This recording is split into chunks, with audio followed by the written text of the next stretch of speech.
광야를 기억하라 라는 제목으로 함께 말씀을 나누겠습니다. 인류가 문명이 시작할 때 농경 문화가 발달을 하게 되고, 그렇게 농경 문화가 발전하는 곳에는 도시가 생기게 되고, 도시 문명을 통해서 성이 구축되어지는 그런 이 문명의 출발이 있죠. 가인이 하나님을 떠나서 성을 쌓고 자기 아들의 이름으로 성의 이름을 붙이고, 그것이 이제 인류 문명의 시작이 되겠습니다. 농경 문화에 기초한 도시 문명은 소유에 집착을 하게 됩니다. 그래서 결국은 그 문명을 이루고 또 계속 가꾸어 가기 위해서 나누기보다는 경쟁하고, 심지어는 빼앗아야 하기 때문에 전쟁을 준비하게 되어 있습니다. 방어하기 위해서 공격하고, 침범하기 위해서 공격하고, 또 그것을 방어하기 위해서 또 공격을 하는, 성을 쌓는 인간의 역사는 끝없는 전쟁의 연속이죠. 그래서 전쟁이라는 것은 인간의 역사만큼이나 긴 겁니다. 반대로 유목민의 문화는 상대적으로 소유에 대한 집착이 좀 덜합니다. 항상 이동해야 되기 때문에 많은 걸 가지고 다니면서 운반할 수가 없어서, 그러면 목숨이 위태로울 수 있고, 그러니까 다른 사람들하고 나눠 가져야 합니다. 할 수 있는 한 가볍게, 실용적으로 그렇게 살아가야만 하는 거죠. 농경 문화 그리고 도시 문명을 만들어가는 가인의 후예는 세상적 능력이 뛰어나서 기계를 만들기도 하고, 악기를 만들기도 하고, 더 나아가서 무기를 개발합니다. 신할 땅에 정착한 그들은 이제 벽돌과 역청을 가지고 크고 견고한 집들을 한 군데 많이 지을 수 있게 됩니다. 도시를 형성하고, 그리고 이제 한 단계 업그레이드된 그 도시 문명의 극치 속에서 바벨탑이 세워지게 되는 겁니다. 그러니까 바벨탑을 쌓은 인간은 하나님을 믿는 게 아니라 인간 자신의 기술과 능력을 믿고, 돈과 쾌락과 기술밖에는 그들에게 보이지 않게 되는 겁니다. 결국 하나님께서는 사람들을 흩어버리시게 되시죠. 그러나 인류의 역사는 가인의 후예만 있는 것이 아니었습니다. 아벨의 영적 후손인 셋을 통해서 새로운 역사가 시작되는데, 창세기 4장 26절에 보면 셋의 아들 에노스 때부터 사람들이 비로소 여호와의 이름을 불렀더라 기록하고 있습니다. 창조주 하나님 앞에 기도하고 찬양하고 감사하고 간구하는 예배가 시작이 되었다라는 겁니다. 그러니까 그런 예배자의 정신을 가지고 살았던, 그러면서 유목민의 삶을 살았던 대표적인 사람이 아브라함이라고 할 수 있겠습니다. 사실 아브라함도 도시 문명 속에서 살았습니다. 갈대아 우르라는 화려한 도시였습니다. 그런데 우상 숭배와 음란과 폭력이 가득했던 그 도시, 거기에서 이제는 하나님의 축복을 받았던 아브라함을 향하여 이제 너는 고향을 떠나라, 그리고 내가 지시하는 땅으로 가라 하나님께서 말씀하셨고, 이제는 아브라함은 자기의 모든 것들을 내려놓고 말씀에 의지하여서 광야로 들어가게 됩니다. 그 유목민의 삶에는 매우 단순하죠.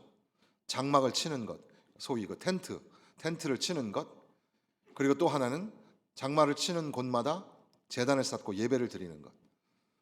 장막을 치고 예배를 드리고, 예배를 드리고 장막을 치고, 이렇게 단순한 삶을 살게 되는 겁니다. 장막을 치는 동시에 제단을 쌓고 여호와의 이름을 불렀던, 하나님을 예배하는 것. 이스라엘의 그 남부의 황량한 그런 광야에서의 삶을 살았지만, 그러나 항상 이 낯설고 물서른 땅에서도 하나님 앞에 예배하는 것을 놓지 않았던 삶입니다. 바로 그 광야는 이스라엘을 향하신 하나님의 놀라우신 축복과 은혜가 담겨져 있고, 광야는 저와 여러분들을 향하신 하나님의 섭리와 하나님의 은혜를 만나게 하는 축복의 통로입니다. 그래서 광야를 묵상하고 광야를 기억하는 것은 굉장히 중요합니다. 광야를 생각해 보면 광야는 척박하고 아무것도 없는 그런 곳이지만, 그러나 광야는 축복의 땅입니다. 왜냐하면 하나님이 내신 길이기 때문에, 하나님이 인도하여 주시는 길이기 때문에 그렇습니다. 사실 우리 눈에는 광야에는 아무것도 없습니다. 위험하기 짝이 없습니다. 그러나 하나님이 예비하셨다면, 하나님이 우리에게 하셔서 가는 길이라면, 광야는 우리에게 복 주시기를 원하시는 하나님의 섭리가 담겨져 있는, 그러니까 광야는 축복입니다. 광야가 우리의 삶에 어떻게 축복이 되는가? 8장에는 그런 말씀들이 기록이 되어 있는 겁니다. 그래서 너희가 이제 그 땅에 들어가서 그것을 차지하게 될 것이다. 그리고 이제 우리가 읽지 않았지만 뒷부분에 가면 너희가 거기서 복을 얻을 것이고 또 축복을 받을 것이다. 그로 인하여 기뻐하고 찬송을 하게 할 것이다. 그런 약속이 기록이 되어 있습니다. 그런데 이 광야의 삶, 광야가 왜 우리에게 축복이 될까 생각해 보면 3절의 시작에 너를 낮추시며 그랬습니다. 너를 낮추다라는 말이 여러 번 등장합니다. 이 8장에. 낮추다라는 것은 겸손하게 하신다는 그런 말씀이죠. 광야에서는 내가 가지고 있는 모든 자원을 다 동원해도 해결이 안 됩니다. 자신의 한계를 절감하게 되고 자신만만하던 사람의 입에서 이제는 저는 모르겠습니다. 제 힘으로는 안 됩니다. 살려주십시오. 항복합니다. 사실 어떻게 보면 우리 그리스도인의 삶이라는 게 절망적인 상황일수록 주님을 찾고 부르죠.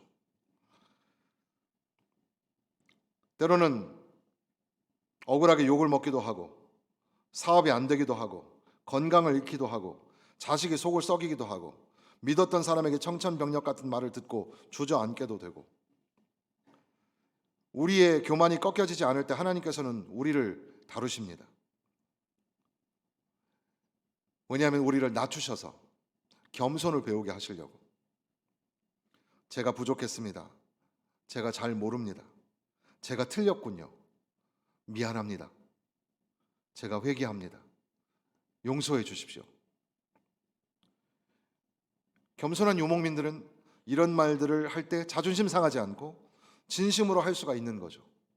그런데 이런 말이 익숙하지 않고 이런 말을 잘 못하는 사람은 그 삶이 완벽한 인생이어서가 아니라 교만하기 때문에, 교만한 사람은 자기의 잘못을 시인할 줄 모릅니다. 이런 말을 하면 자신의 약함이 드러난다고 생각하기 쉽습니다. 그러나 겸손한 사람은 자신의 약함을 인정하고 부끄러워하지 않습니다. 그러니까 광야는 겸손을 배우게 하고 겸손을 통하여 하나님의 은혜 안에 들어가게 합니다. 그러므로 광야는 축복입니다. 광야는 하나님을 의지하는 법을 배우게 합니다. 마음이 상한 자를 가까이 하신다는 시편의 말씀처럼 우리가 가장 힘들 때 광야에서 드리는 그런 시간에 마음이 무너지고 세상에 홀로 버려진 것처럼 느껴지고 심한 고통으로 신음조차 할 수 없을 때, 인생이 곤핍할 때, 그때 우리는 하나님을 신뢰하고 하나님을 의지합니다. 광야는 모든 것이 불편한 곳입니다. 모든 것이 불안합니다. 광야의 특징이 불편함과 불안함입니다. 이것도 있었으면 좋겠고 저것도 있었으면 좋겠고 집에는 이런 거 다 있는데 밖에 나와보면, 여행을 해보면 부족한 것 투성이죠. 또 어떤 위험이 도사리고 있는지 모르는 곳, 광야입니다. 그러나 광야는 그렇기 때문에, 불편하기 때문에 더 부지런해지고 불안하기 때문에 항상 깨어 있어야 합니다. 내 힘으로는 안 되기 때문에 항상 하나님을 의지합니다. 모든 게 편안할 때는 하나님 부르지 않는데 항상 하나님의 도움이 없이는 살 수 없다는 걸 알기 때문에 광야에서는 항상 깨어 있어야 하고 하나님을 의지하게 되는 거죠. 어떤 우리 한국의 유명한 교회, 그 교회가 지금도 한 1,000명 넘는 교회죠. 그 몇천 명까지도 늘었던 교회인데, 그 교회는 성도들이 막 열심히, 아주 그냥 젊은 성도들이 힘차게 일어나는 그런 교회입니다. 그래서 아주 대형 교회들이, 스태프들이, 그 교육자들과 스태프들이 그 교회를 방문해 가지고 그 교회가 어떻게 성장하고 있는가를 배우고, 가끔 우리도 이제 어떤 그 정말 성장하는 교회 가서 배우는 프로그램도 굉장히 중요합니다. 그래서 방문도 하셔야 되고, 우리 장로님들도 한번 그렇게 한번 다른 교회는 어떻게 성장하고 있는가 이런 걸 좀 볼 필요도 있겠죠.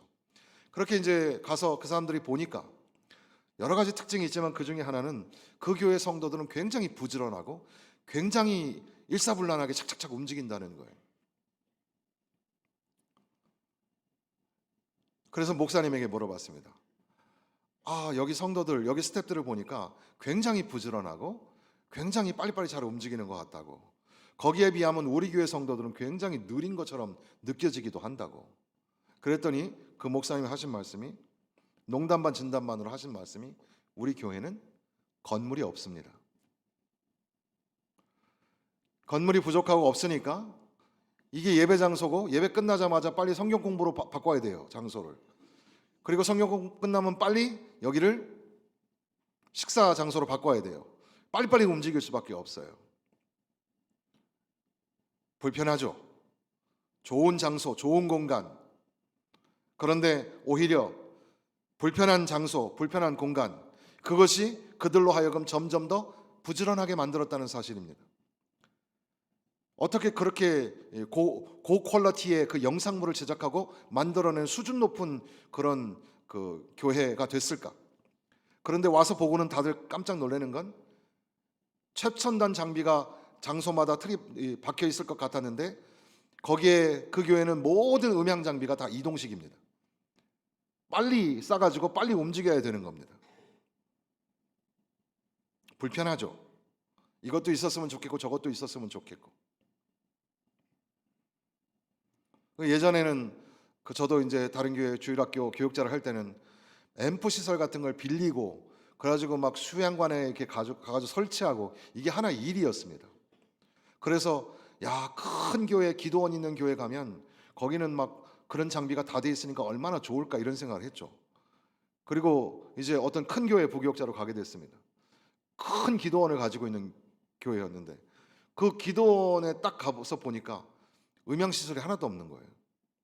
너무 열악한 거예요. 이게 한국 교회 현실이구나. 오히려 뭐 유명한 그 교회들, 뭐 온누리 교회나 사랑의 교회나 이런 문화적으로 앞서 있는 교회들은 오히려 이동할 때 뭐 소년부, 초등부 수련회 갈 때 이동할 때 보면은 완전히 이동식으로 되어 있는 장비들을 가지고 움직이거든요. 굉장히 부지런해야 합니다. 교회 건물이 없고 시스템이 없고 불편하고 불안한 점이 많지만, 그러나 항상 겸손하고, 그렇게 되면 항상 하나님 의지하면서 항상 깨어 있고 항상 그렇게 부지런해질 수 있는, 광야는 하나님을 의지하는 곳입니다. 광야는 하나님이 우리 인간의 상상을 초월하는 만나로 먹이시는 곳입니다. 3절에 기록하기를, 너도 알지 못하고 내 조상들도 알지 못하던 만나를 내게 먹이신 것은, 이렇게 되어 있습니다. 만나는 인간이 경험해 보지 못한 하늘의 음식이었습니다. 이스라엘 사람들이 애굽에서 나올 때 가져온 식량이 아니었습니다. 농사를 하거나 요리해서 만드는 음식도 아니었습니다. 이게 식량이 될까?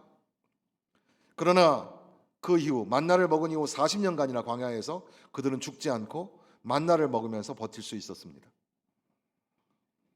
하나님이 주신 신비한 은혜는 이해하려고 분석하려고 하는 게 아닙니다. 그저 하나님이 주실 때 감사히 받아 먹으면 됩니다. 하나님이 항상 신실하게 우리를 먹이신다는 것을 믿으면서 먹으면 되는 겁니다. 만나는 광야에서 내린 기적의 음식이죠. 사람이 살지 못하는 곳, 절망의 땅, 모든 것이 부족하고 불편한 곳, 인간의 노력으로 음식을 구할 수도 만들 수도 없는 척박한 곳, 내가 이해하려고 해도 이해가 되지 않는 곳, 바로 거기에서 하나님의 만나가 하늘로서 내리게 되었다는 사실입니다. 만나는 하나님의 백성을 향하신 하나님의 특별한 선물이었습니다. 우리의 인생의 광야 속에서도 하나님이 차려주시는 그런 은혜의 식탁을 맛본 경험이 있으실 겁니다. 은혜의 시간, 은혜의 식탁을 대할 때 감사의 눈물 없이는 결코 그 식탁에 앉아서 밥을 먹을 수 없다는 사실에, 오늘 내가 여기에 앉아 있다는 것, 오늘 내가 함께 하나님 앞에 예배할 수 있다는 것이 얼마나 큰 은혜인지, 그동안 혹독하게 비바람이 쳤던 그 광야의 그 척박한 땅을 걸어왔던 것을 생각해 보면, 거기에서도 먹이시고 입히시고 보호하시고 인도하셨던 하나님의 사랑, 하나님의 은혜 생각하면, 만나로 먹이시고 오늘까지 살게 하신 것을 생각하면 눈물 없이는, 감사 없이는 살아갈 수 없는 거죠. 오늘 우리의 삶 가운데 매일 만나를 먹어야 합니다. 이 만나는 3절 이하에 보면 사람이 떡으로만 사는 게 아니라 여호와 입에서 나오는 모든 말씀으로 사는 줄을 내가 알게 하려 하심이니라. 그러니까 눈에 보이는 이 만나, 이것은 영의 양식 하나님의 말씀을 상징하는 거였습니다. 말씀을 주시는 은혜를 상징합니다. 그러니까 매일 먹는 양식 만나가 있었던 것처럼 오늘 우리의 삶에도 매일 하나님의 말씀을 먹어야 합니다. 어제 먹었다고 해서 오늘 안 먹으면 안 됩니다. 어제 먹은 양식으로 끝나는 게 아니라 오늘 또 필요한 양식이 있습니다. 오늘의 양식을 구하고 오늘의 양식을 먹는 겁니다. 그러니까 광야라는 말은 히브리어로 미드바르, 말씀이라는 말은 다바르, 음성학적으로 어원이 같죠. 그러니까 광야와 말씀은 밀접한 관계 속에 있습니다. 광야에서는 말씀을 먹는 겁니다. 여러분의 광야길에서는 하나님의 말씀을 날마다 먹어야 하는 겁니다. 인간의 소리가 너무 많은 도시 문명 속에서는 하나님의 말씀이 들리지 않죠. 요즘 아이들은 시끄러운 환경 속에서 책을 읽는데 때로는 책을 읽는 방법이 여러 가지가 있어서 다상량도 있으니까 여러 책을 한꺼번에 읽는 것도 하나의 독서의 방법일 수는 있겠습니다. 그러나 사실 독서는 한 사람이 집중적으로 인생 전체를 쏟아부은 사상이나 가치를 쏟아놓은, 그러니까 그 책을 이해하려면 조용한 시간이 필요합니다. 깊이 있게 묵상하고 정독할 수 있는 시간이 필요하죠. 그 책의 소리를 들으려면 조용해야 한다는 거죠. 광야, 외롭고 쓸쓸하고 고독한 광야, 비로소 거기에서 하나님의 말씀이 들리게 되는 겁니다. 하나님 말씀 없이는 살 수 없습니다. 하나님이 주시는 양식, 하늘의 양식 없이는 살 수 없습니다. 음식은 하루 굶어도 살 수 있지만 하늘의 양식은 그렇지 않습니다. 영적 만나는 그렇지 않습니다. 하나님의 은혜의 말씀은 날마다 먹어야 합니다.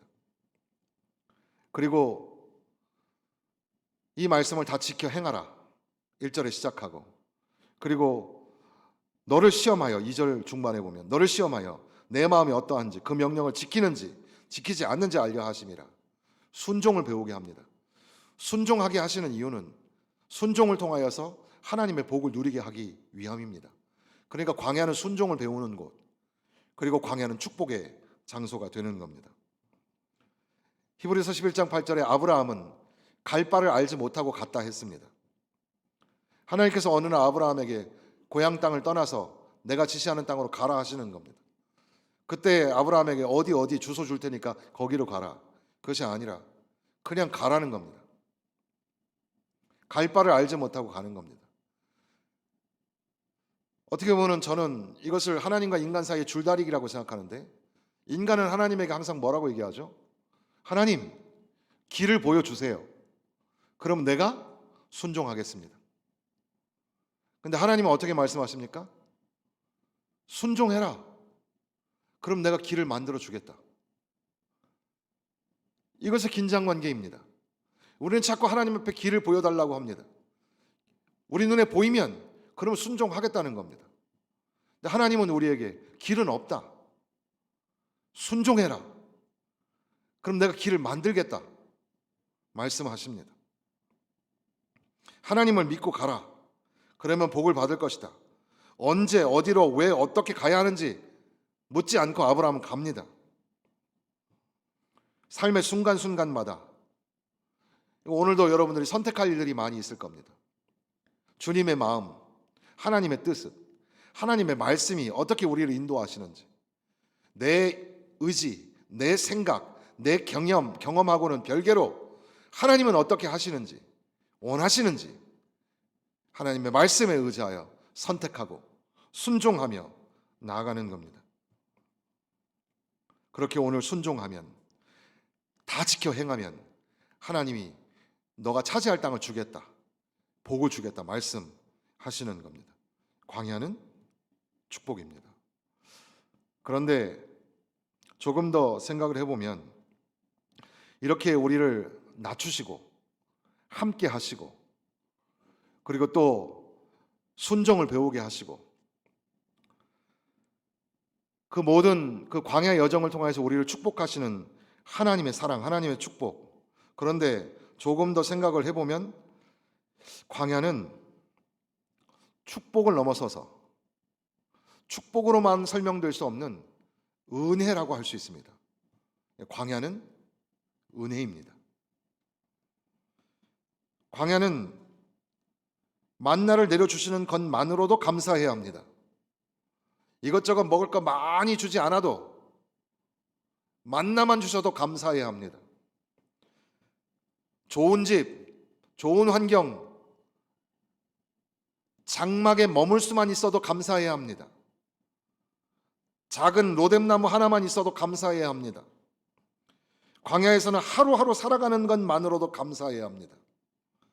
광야에서는 비가 오면 비가 와서 감사, 비가 오지 않으면 비가 오지 않아서 감사, 이슬 같은 은혜에도 감사. 광야의 목표가 뭡니까? 오직 살아남는 겁니다. 살아남아 무사히 광야를 통과하는 겁니다. 그러니까 광야에서는 살 수 있도록 생수를 달라고, 만나를 달라고, 일용할 양식을 달라고 기도하면서 그렇게 베풀어 주시는 하나님의 은혜로만 살아가는 곳이 광야입니다. 하나님의 은혜가 아니고는 하루도 견딜 수 없는 곳이 광야입니다. 그러니까 복을 주셔서 감사. 그러나 축복이 없어도 광야는 은혜입니다. 내가 살고 내가 통과하고 가는 길. 이스라엘이 광야를 지날 때 하나님께서는 하늘로부터 이슬을 내리시고 만나를 먹여주셨습니다. 메추라기를 내려주셨습니다. 생수를 공급하셨습니다. 구름 기둥과 불 기둥으로 인도하셨습니다. 이 모든 것은 인간이 할 수 없는 거였습니다. 이것은 하나님의 은혜였습니다. 하나님이 주시는 은혜, 하나님의 은혜 없이는 살아갈 수 없는 거죠. 복은 불편할 수 있습니다. 그러나 은혜는 생존과 관련된 문제입니다. 복을 받지 못하면 조금 불편할 수는 있지만 은혜 없이는 살 수 없습니다. 광야는 하나님의 은혜로만 사는 곳, 하나님의 은혜를 만나는 곳입니다. 생텍쥐베리의 어린 왕자라는 소설이 있는데 그 어린 왕자에 보면은 그 오아시스에 관한 이야기가 나옵니다. 어린 왕자에서 광야가 아름다운 것은 어딘가에 오아시스가 숨어 있기 때문이라는 말을 합니다. 그렇죠. 이 광야라는 말이 영어의 이제 윌더니스, 와일드라는 말에서 나온 윌더니스가 광야인데 또 한편으로는 그 의미적으로 보면 데저트, 사막이라는 말도 광야입니다. 이 광야, 이 사막 속에서는 무조건 초미의 관심사는 물입니다. 물. 어디에 오아시스가 있는가? 광야를 지나가는 사람은 물 생각밖에 없어요. 왜냐하면 물이 없으면 죽기 때문에. 생존과 관련되어 있기 때문에. 그런데 하나님께서는 이스라엘 백성들을 하나님께서는 반석을 통해서 생수를 터뜨려 주셔서 오아시스를 만나게 합니다. 하나님이 생수를 터쳐 주시지 않았다면 이스라엘 백성들은 거기서 목말라 죽었을 겁니다. 하나님의 은혜가 없이는 살아갈 수 없는 곳, 광야입니다. 양들의 이야기를 좀 하면 양들이 이제 이스라엘의 광야에 펼쳐져 삽니다.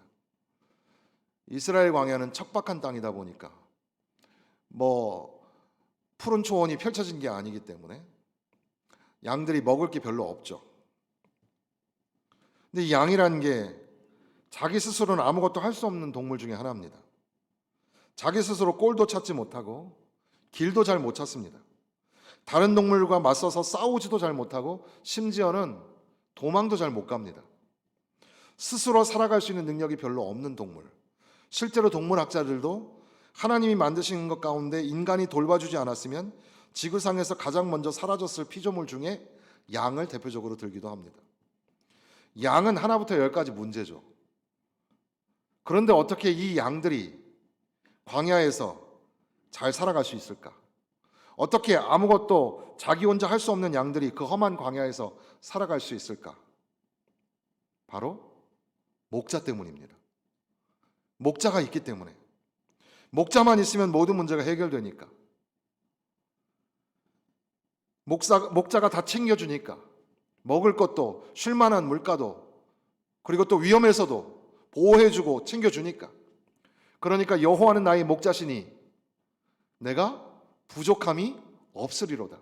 목자가 계시니까 나는 부족함이 없다는 겁니다.